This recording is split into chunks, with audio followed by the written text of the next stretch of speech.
All right, guys, this is week 2 of World's Strongest Man training. We're going through suited deadlift today. We're going to be talking about the suit, how to use it, shoes. I'm working up to a relatively heavy top set. Hopefully you guys enjoy. Hopefully you get lots from it. LHBK merch, link in the description. If you want to get your deadlift up to new levels, I sell a PDF on maxing out your deadlift, the same program I use to deadlift 475. We're linking that in the description as well. If you have nothing to say, drop a moose dropping in the comments, hashtag LHBK, spread the video around. Thank you very much for watching. Enjoy.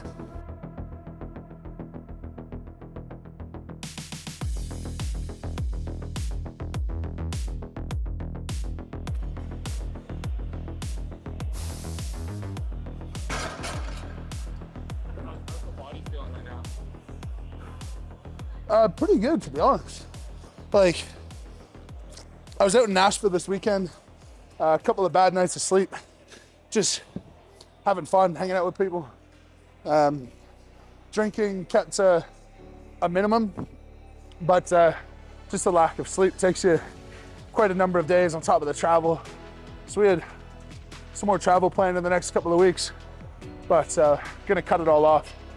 Focus on Worlds, make sure we get into a good solid rhythm. But as building into shows go, I can get through this week not operating at 100%, and then hopefully feel a little bit fresher and fresher over the weeks to come. When you're trained into the suit, it is hugely helpful. For me, probably talking about 50 kilos once I learn and get used to being back into it. But the challenge is you have to adopt this different position off the ground that feels worse and feels not as strong to benefit your strength from the knee up when the suit isn't helping. So answer being, is it easier? Not straight away, but after a few weeks, yes. So you have to learn how to wedge yourself into position. The best sort of analogy I could give is, let's say you had elbow sleeves on that were way too tight and you couldn't even bend your elbows. Or when the log gets up onto your shoulders, let's say you're doing log puts onto your shoulders, but you can't actually get here because your elbow's getting extended. Well, now it's gonna be like sort of down here somewhere. And even though your elbow has a force to extend, it's not in an effective position. So we make that a bit more complicated, add in the hip, knee, and ankle joint, and getting into the right position becomes a bit of a challenge. And you have to fight your intuition at first, on top of it just being horribly uncomfortable at first, which is why I won't blow myself away today, probably, but hopefully it feels better than last week. That's the ultimate goal. So what we're doing, I've found this the best way to walk the suit up my body, is get it as high up as I can normally, and then attach it and alternate one side to the other, stretch it up a bit, and then readjust the straps a few times. Do a bit of a dance, do a hula hoop, and then tighter and tighter. Tip for people wearing suits, the goal should be that the suit is like up your taint as much as possible.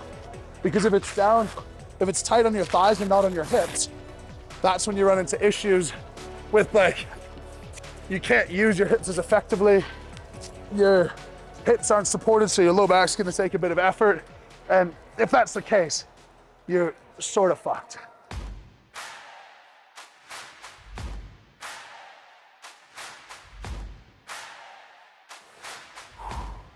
So the hardest thing at first when you're wearing the suit is to not let the weight drift out in front of you. You'll notice a lot of guys will get into this routine with a suit where off the ground, it's really good. And then about here, they do that move and sort of get hung out and have to fight it back. Or an overly exaggerated ramp, both just tell you that that bar is drifting away. So that's the biggest thing that I'm thinking about, the biggest thing that I'm fighting when I'm in the early stages of training in a suit. So you'll notice that rep, first thing that happened was hip shot up. Reason being is the suit's working in hip extension and it's keeping my shoulders and hips tight. Now, if I use the same motor pattern as I do on a standard deadlift, my knees will be disproportionately likely to shoot back because that takes the tension off of the suit. That's why you'll notice every time in a suit, guys will start with their hips really high, then drop down into it and then lift. So basically that, I took the suit tension out of it, stiff leg deadlifted it up, which at this weight is not a problem for me. But if we're talking max weight or heavy reps, that'll turn into a problem very quickly. Then muscularly, I felt it shift immediately all into my low back. So I'm gonna do another single here and make sure it feels good before going up in weight.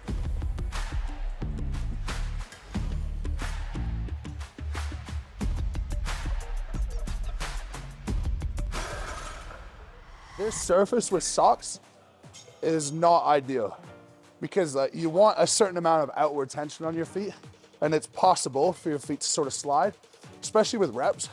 Like if you're sort of getting a little bit heel and toe, which you shouldn't, but it'll happen with a bunch of reps, then you can start to wiggle your feet around.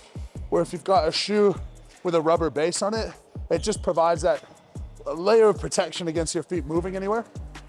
And then one of the caveats that I would give is that the shoe that you do wear, one, it's gotta be super flat. So you see these guys, there's not a whole lot to them. Compare that to a standard cross trainer, and this is gonna make you deadlift a half an inch longer, and this is really not gonna change your life at all. The second thing I would say is that this has to be wide enough so you can still keep a really good stable base. You don't want, like I see some of those deadlift slippers that are tight on the toes as well. And I don't support those the same as something that's just a nice pliable surface with a stickier bottom than socks. So when you're deadlifting in these suits, are you feeling the weight disperse? The goal is always to feel it base the big toe, base the pinky toe, and on the heel. That being said, the inclination for most people is to get a little bit in. So pressure on the base of the big toe and the heel, and you sort of tend to want to rise up off of the pinky toe. Now the reason for this is because adductor magnus is actually the strongest extensor of the hip, and it also adducts the knee. Your glutes have to oppose adductor magnus, and that's how you get a good efficient pull. So I'm not just thinking about stable base, I'm also thinking about spreading the floor to an extent so that when I'm pulling, I have that nice solid foundation the whole time, and you'll see my feet never leave the platform at any point.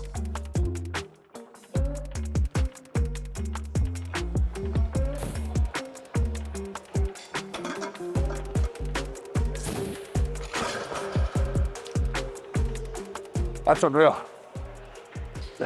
That's phenomenal. That weight has never felt so easy. And that's only week 2 in the suit. And we got some reps to do. 5 puts us at 270.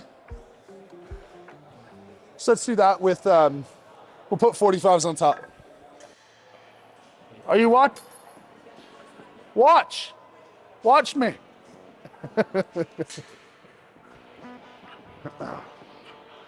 Oh, I love it. Just everyone out there, just know that I procrastinate as well when I don't want to do things like massively. I'm not recovering, I just prepping myself.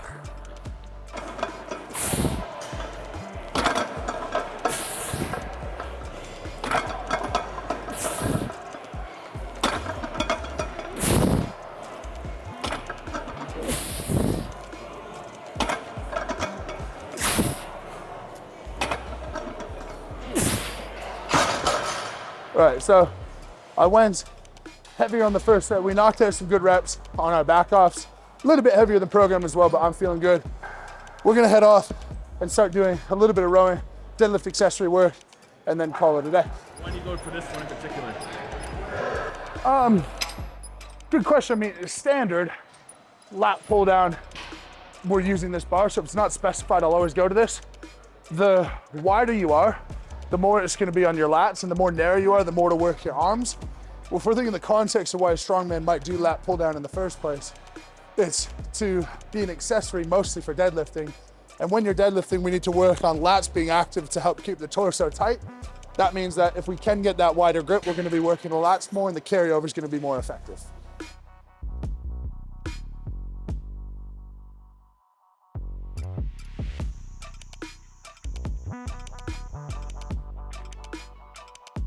When you're doing your lat pull down, it's been said that you don't want your shoulder near your ears. You want to retract your scapula when you're doing it. Do you agree with that, or do you think there's more of a stretch if you let your shoulders go up?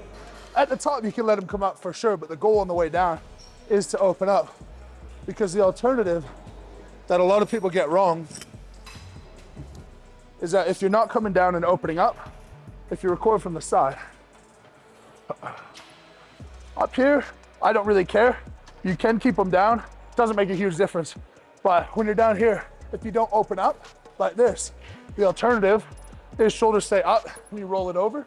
And if your elbow isn't directly underneath your hands, now the tension is off your lats and you're just coming to internal rotation. So for me, that's the most important thing, is that we're opening it up. And the goal shouldn't be to touch your chest. The goal should be to touch your collarbones. That's gonna help you open. Also, if you look up towards the ceiling, massively helpful. But most people don't have the range to get down below their chin anyway. So I often say chin is the goal, maybe an inch in front, so that elbow and wrist are in one line.